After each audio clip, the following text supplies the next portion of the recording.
We live in a world where there is more access to information than ever before. Generations, young and old, are being exposed to radically different ideologies and opinions every day. It can be so overwhelming, trying to decipher what's true and what's false. But there is a way. Join me as we discuss some of the toughest questions out there about Christianity, the Bible, and culture. I'm your host, Nick Lackey. Welcome to the Garrison. Welcome everybody to another episode of The Garrison. I'm super excited because not only is this my first time recording in about a month, but we also have Mike Collins with us from Creation Ministries, and we're going to be tackling an awesome topic which I've really enjoyed looking into as well today. I do have to just apologize very quickly if I do sound a little congested. I've had a little bit of a cold, hence why we didn't have an episode last week, but praise God, we can get into it this week. So, before we get into the topic, Mike, do you want to quickly tell us who you are and what you do? Yes, so my name is Mike Collins. Work-wise, I've been an aircraft engineer working on jet engines for a bit over 40 years now. I'm married to Linda and have 2 kids and 2 grandkids who are just the light of my life. Being a granddad's the best job in the world. I just love it. But as well as that, I'm a speaker for Creation Ministries International, and our mission really is to go around, usually speaking in churches and just encouraging Christians that they can trust the Bible fully, and trying to equip them with good answers to the tough questions that sometimes they might face when they're having conversations with non-Christians. And just to try to equip them to be more effective in evangelism. Cool. Yeah, that's awesome. And that's, I guess, the same goal as we have in the Garrison. So thanks for coming on today, Mike. So the reason I've brought Mike along is because, as he mentioned, he's a speaker for Creation Ministries. And I thought, what better ministry to go to when talking about the topic of dinosaurs? And this is the topic that often I get asked about when I'm talking with young people. They say, how does Christianity and the scientific idea of dinosaurs, how does that all match up? And so let's dive right into it. The first question I've got is, many people think science and Christianity contradict each other. And we can't get into all of the different supposed disagreements and contradictions, but we will talk about dinosaurs. So what does the Bible say about dinosaurs? Thanks, Nick. So this is an awesome topic. It's an exciting topic, and one that actually needs to be aired, because I think some Christians actually are threatened. They're unsure of how to approach these sorts of questions, and think maybe there's some kind of challenge to the Bible. So it's a great topic to be discussing. So as far as dinosaurs in the Bible, Does the Bible mention them? Well, you won't find the word dinosaur in the Bible, and that's because it's a relatively modern word. It was coined by Sir Richard Owen in 1841, and he came up with the word dinosaur. He derived it from the Greek words meaning terrible lizard, when he saw fossilized bones of Iguanodon and Megalosaurus. So it's quite understandable that the word dinosaur doesn't appear in English translations of the Bible. The English translation was set in the 1500s and 1600s with the Geneva Bible and the King James Version. So it's not surprising that we don't find the word in there. But I guess the next question is, can we find anything in there that may refer to dinosaurs? Yeah. So what I would do there is direct you to have a look at the book of Job, chapter 40, verses 15 to 19, which says, "Look at Behemoth, which I made along with you, and which feeds on grass like an ox. What strength it has in its loins, what power in the muscles of its belly. Its tail sways like a cedar, the sinews of its thighs are close-knit, its bones are tubes of bronze. Its limbs like rods of iron. It ranks first among the works of God, yet its maker can approach it with his sword." So we have this very impressive animal called Behemoth, and people have tried to work out what it is. Sometimes in some Bible translations you'll see it translated as elephant or hippo, but that doesn't actually fit the text very well, because an elephant or a hippo doesn't have a tail like a cedar, which is a huge tree. If we go back and look at that description, actually it's a pretty good description of a brachiosaurus. So arguably dinosaurs are mentioned in the Bible, just not under that name. Interesting. So there's behemoth, and I've heard it said as well, I'm not sure what your thoughts are on this, but there's mention as well in the Bible of a leviathan. Is that potentially another mention of a dinosaur? That one's interesting, because I learned recently that the term dinosaur strictly only applies to the land-based animals, not the marine-based. Right. And I think leviathan is a marine animal. True. So probably not a dinosaur, but potentially a very large and impressive animal. Yeah. Like behemoth. Yeah, cool.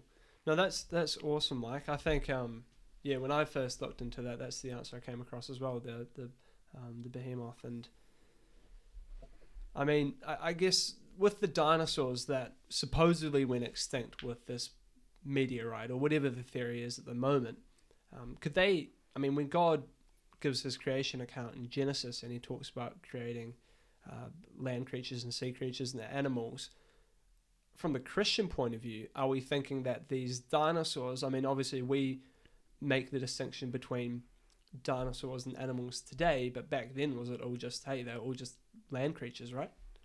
Yeah. And even in that scripture that I read from Job, the first line is, "Look at behemoth, which I made along with you." Right. So according to the Bible, we coexisted with dinosaurs, which is an amazing thought. Very countercultural, very opposed to the predominant view around today, but that's what the Bible says. Yeah. Wow, awesome. Well, with that out of the way, knowing that we have evidence in the Bible of a dinosaur-like being, let's move on to the next question. And I heard about this a few years back, but I want to dive into it with you. And the question is, well, what are the implications of finding blood in dinosaur bones? Now, I guess a lot of our listeners may be unfamiliar with what this is, so should we backtrack a wee bit, and do you want to explain about what this is, what discovery has been made, and what implications it has as well? Yeah, this sounds completely absurd, that we would find blood in dinosaur bones that are supposedly many millions of years old. So I think what you're referring to here is an incredible discovery in 2005 by a Dr. Mary Schweitzer, and she broke open the femur from a T-Rex and discovered soft, fresh-looking tissue. Now, this was just stunning, and we know how fast this sort of tissue degrades. That's been measured, and there shouldn't be anything left after that sort of time frame. So this was an incredible challenge to the supposed time since the extinction of dinosaurs. Because what is the, I guess, theorized time? 65 million years ago, in the secular time frame, dinosaurs all died out. Yeah, and there's no way that blood and tissue could have remained for that long. It can't. Even under optimal conditions of your very low temperatures, no, it can't last that long. Wow. The other thing that was found, as they repeated this over and over again, they found all sorts of proteins. I've got a bit of a list of those further on, but also DNA. Right. And DNA is extremely fragile molecule that breaks down very quickly. We know that, we've measured that, and so to find DNA in these bones is just absolutely stunning. Yeah. Oh, incredible. So these findings were incredibly exciting and encouraging for creationists or people who believe the Bible, because it's very strong evidence that it supports the Bible's time frame of only around 6,000 years since the beginning of creation. Yeah.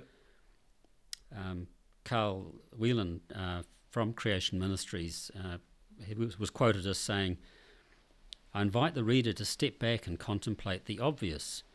This discovery gives immensely powerful support to the proposition that dinosaur fossils are not millions of years old at all, but were mostly fossilized under catastrophic conditions a few thousand years ago at most."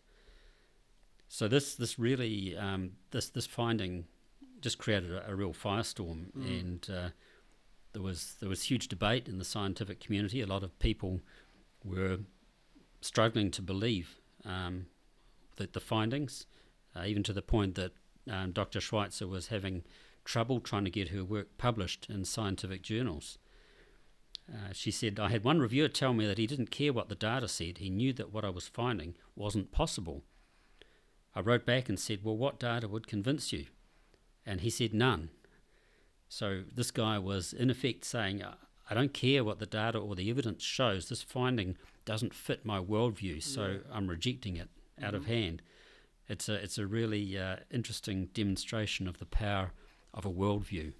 Yeah, we totally see this as well, and not only when talking about dinosaurs, but when there's all this evidence for Christianity that gets discovered or presented to people who have a strong dogma against it, that's when I guess you're saying the power of worldview comes into play. And I can't remember specifically what it was. I think I was reading a book. I've done an interview with, do you know Lou Meyer?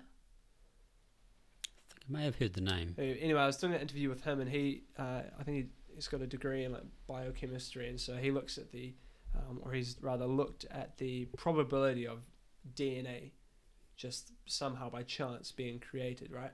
And when all this evidence and all these discoveries are being pointed at the faces of atheist scientists, a lot of them just reject it because, as you say, the power of worldview is that they don't want it to be true, because if it was true, then it goes against their worldview, and they would therefore have to probably conclude that Christianity does have some merit to it. And even a discovery as small as, well, not that it's a small discovery, but even this little thing about dinosaur DNA and blood being found in the fossils, even that little thing will disrupt the secular worldview. So that's really interesting. Now, have there been other discoveries apart from this? When was the first discovery?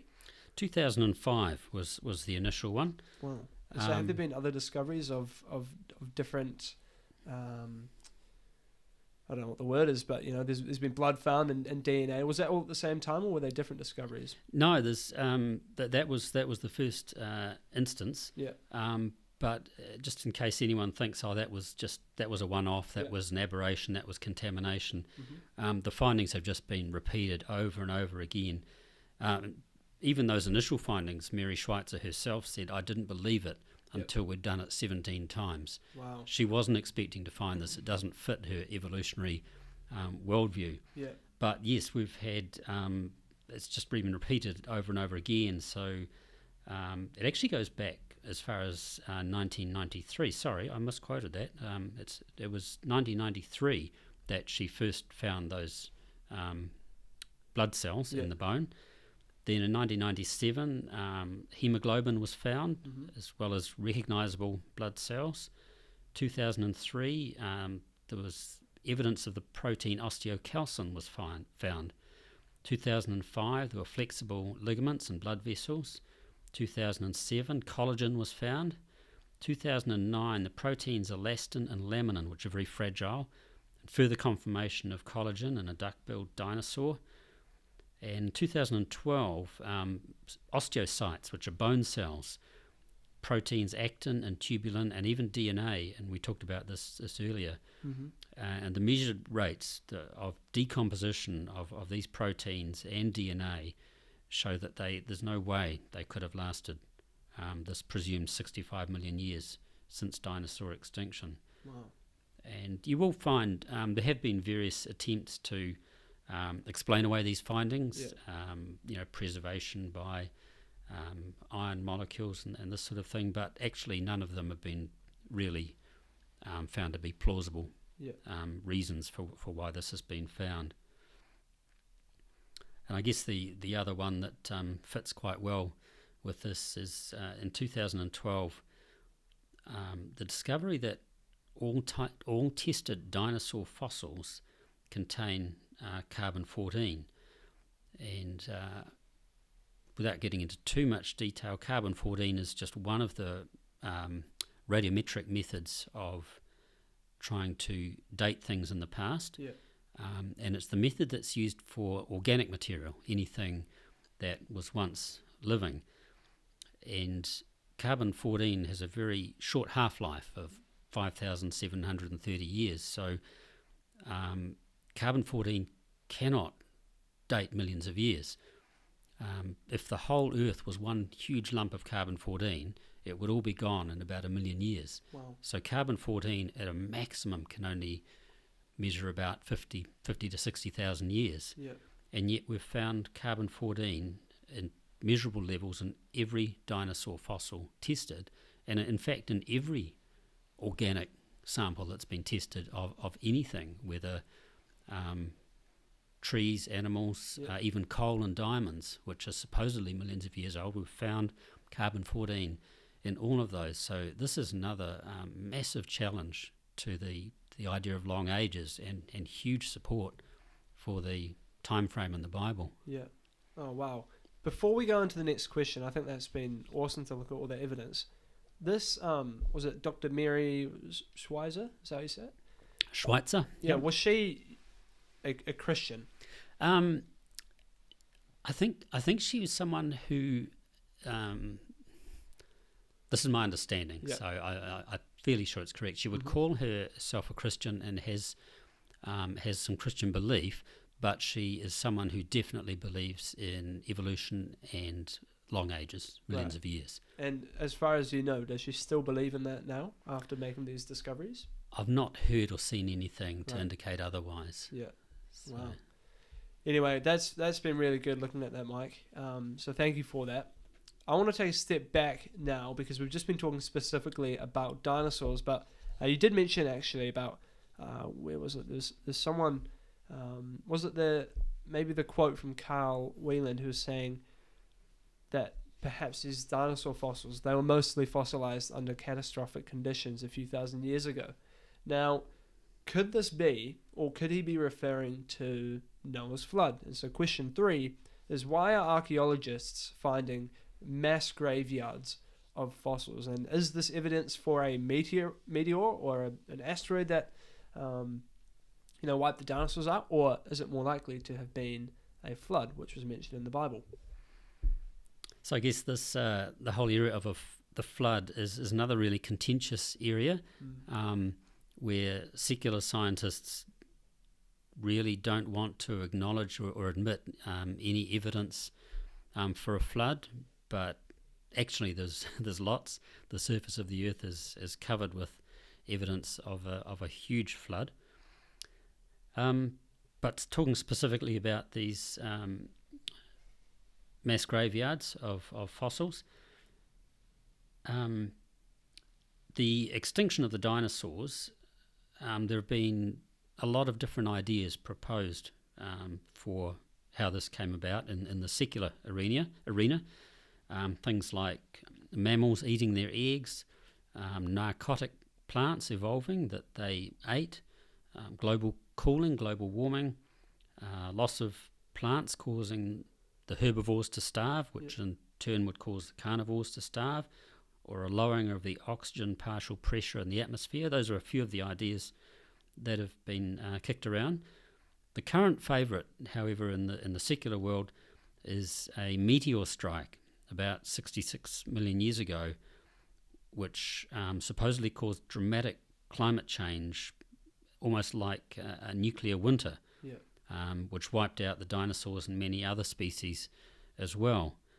And the evidence for this event was the discovery of supposedly a worldwide layer of clay that was high in iridium. this has now been accepted as a proven fact. But quite a few scientists, including secular ones, are arguing that the evidence isn't really strong enough to be quite so confident in this explanation. There are some problems with this hypothesis. Some of them are that even using the long-age interpretations of the geologic layers, the extinction wasn't that quick. Yeah. Other species that were sensitive to light or cold survived. The extinctions don't correlate very well with the crater dates, and this iridium layer higher in iridium isn't quite as clearly defined as was initially claimed. And they've done drill cores of the most popular crater in Mexico, which supposedly was a big part of this extinction, and those drill cores don't actually support it being an impact crater. So the secular explanation isn't standing up particularly well to the evidence that we find. I would suggest that these graveyards are actually far better explained by this global flood described in the Bible. First thing to bear in mind with this flood is that it was not a gentle thing. It wasn't just a benign raising of the water level after a lot of rain.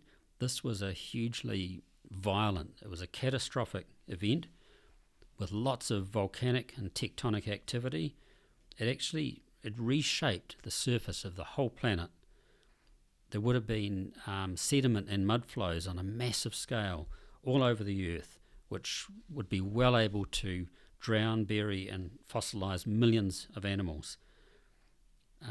A little bit of evidence for the catastrophic and global nature of this flood is that we find marine fossils at the top of the mountain chains, even the top of Mount Everest. Oh, wow.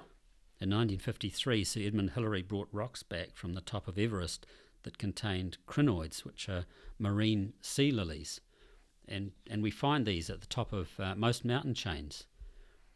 So that's some evidence for the just the enormity and the catastrophic nature of the flood. Yeah.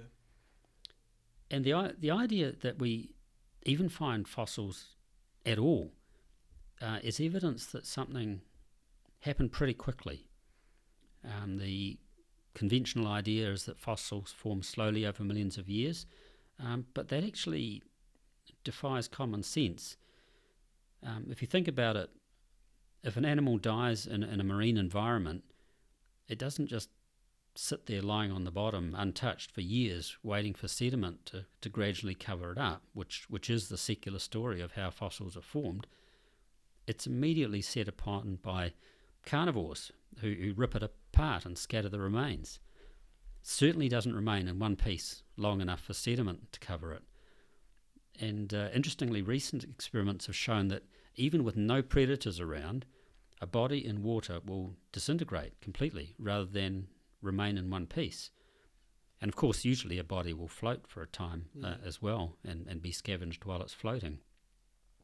So in reality, the only way to create a fossil is complete and rapid burial of the dead animal, keeping oxygen out and preventing carnivores from eating it. Now, we've found millions of fossils all over the world in rock laid down by water. So the global flood of Noah's day is the only explanation that really matches the evidence that we see and that makes sense of it. So some other pieces of evidence that support this explanation for the existence of fossils by drowning and rapid burial is that we find fossils that appear like a snapshot in time, just like a photo or picture taken in an instant of time. Some of them have animals in the middle of a meal, sort of still swallowing and biting another animal, still in their mouth, or giving birth. There's a well-known fossil of an ichthyosaur with its baby halfway out. Now, this is not what you'd expect from a really slow and a long and gradual process. Yeah, true. Also, I find really interesting is the Many fossils have an arched back posture where their backs are arched, their necks are arched backwards, and we now know that this is evidence of death by drowning. It's a common result when animals drown. Wow. So what you're saying then is that there's certainly a lot of evidence to go to show that these animals must have been killed very suddenly and quickly. Absolutely.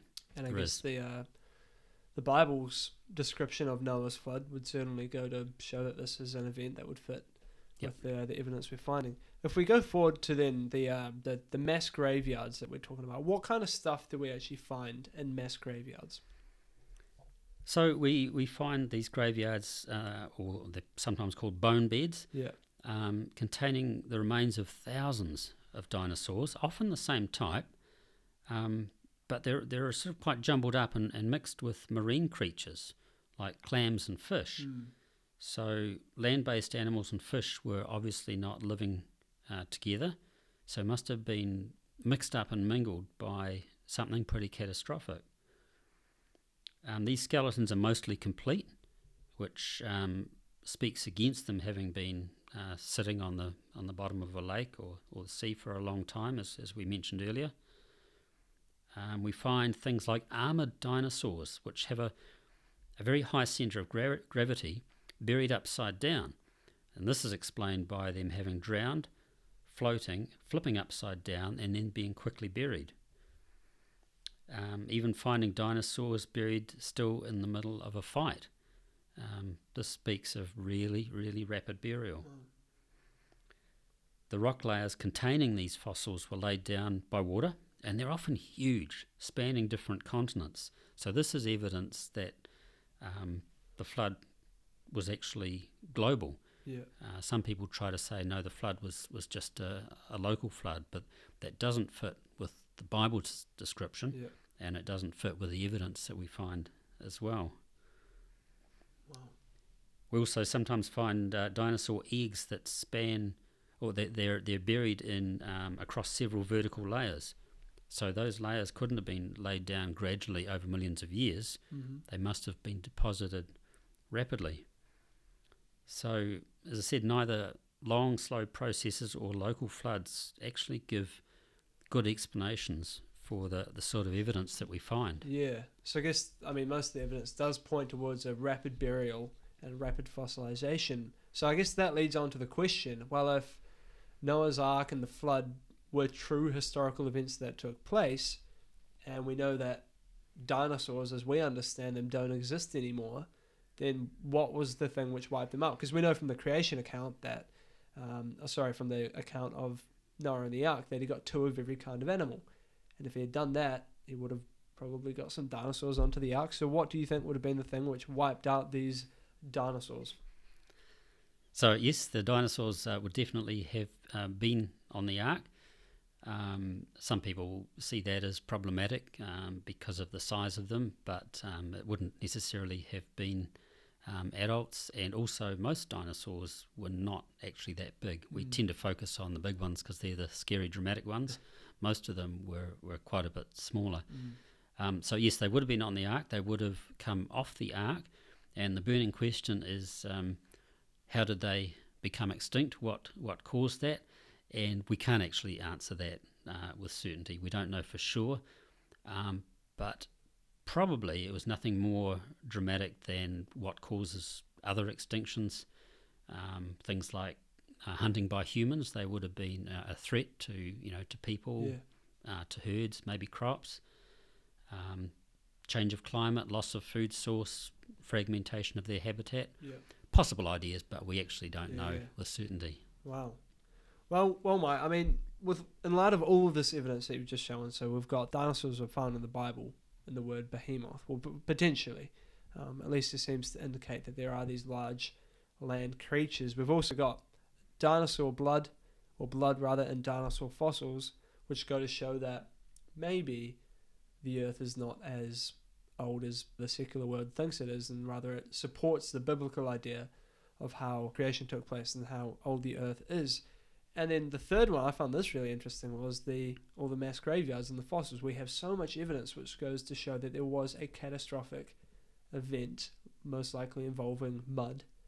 And in turn, you'd need to have water as well. And so with all of this evidence that we've got here, which is kind of staring us in the face as we uncover more and more stuff, what does that, how does that impact us today? What are the implications for, let's say, the non-Christian listener? And then what does it mean for the Christian listener as well? Yeah, so, I mean, we've barely scratched the surface today. There is so much more evidence and a heap of very interesting geological evidence for the flood as well. So this is really just a tiny taste of it. What does this mean for a non-Christian listener? I think potentially there are three common positions or responses to this sort of information. So some are very solidly and firmly wedded to the anti-Bible worldview. They've been told over and over again that science and the Bible are opposed, which incidentally they're not. And they're not really open to investigating any other possibility. In some cases, I think they understand that if the biblical narrative is shown to fit the evidence, then there are a whole bunch of moral questions that are then raised that need to be considered or addressed, and perhaps they don't actually want to face up to those things. So that's one potential group. I think others, however, do have the courage to look at the evidence openly and are open to considering other options. And to them, I would say, look, just investigate. Yeah. There's so much evidence out there. Our website, creation.com, is an awesome place to start. There is a massive amount of information there. So investigate. Check it out for yourself. Don't take my word for it. Look it up yourself. And I think potentially there's a third group that have never even heard or considered that there could be any scientific evidence supporting what the Bible teaches. And again, I would just really encourage people in that position to investigate. This is actually a really important issue that we need to get settled. The implications are massive. Yeah, true. So as far as a Christian listener, I'd say this is really exciting stuff for Christians. Many of us have felt at times that we're on the back foot and struggling sometimes to defend the Bible against what we've been told are scientific facts. But this is an amazing era that we're living in. Is what we're finding is more and more scientific discoveries are actually supporting the Bible, supporting what God said all along. Just that you won't usually hear this stuff in mainstream media. So we do need sources that can help us interpret these discoveries through a biblical worldview as opposed to an evolutionary one. Yeah. And again, I've got to mention creation.com again. It's a fantastic source of good information. And we shouldn't be surprised, but if you do find good sources, you'll be amazed at how the Bible aligns beautifully with what we see in the world and the universe around us. So I think for Christians, it's actually hugely exciting. It's encouraging. It's faith-building. And I guess I'd just like to return to what you said earlier about some people who, presented with powerful evidence, will still reject it. Yeah. And just because of their worldview, they'll refuse to entertain any other possibilities.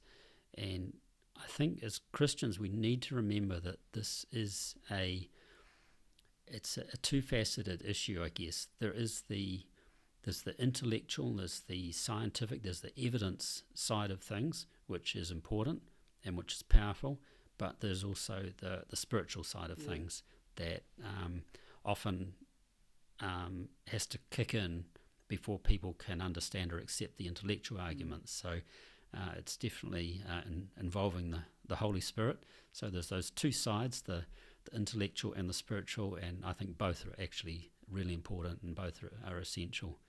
And we just need to bear that in mind, that we're not going to beat someone into the kingdom with arguments or data, and and we won't argue them around to our position, Yeah. but we need to have some good responses and some good defences as well. Absolutely, I couldn't agree more, Mike. And I agree when you say go to creation.com. I've been on there myself, as you say. So many fantastic resources for people, both as Christians and non-Christians, to be looking at. And like you said at the end, evidence is great. I think it's great from a Christian understanding that this is actually backing up my faith that I have in God. It's giving me intellectual reasons to believe, but as you say, there is more to it than that. And if you're a regular listener of the Garrison, we have spoken about this before, particularly with issues around morality. And so, yes, it's awesome that you brought that up. Well, thank you very much, Mike, for your time and for all that you brought to the table today. I really enjoyed hearing all about that, and I'm sure the listeners did as well. If you did enjoy the podcast, please make sure to share it with people, and feel free to rate it on whatever platform you are listening on as well. But otherwise, that's all for today. We'll see you on the next episode of The Garrison.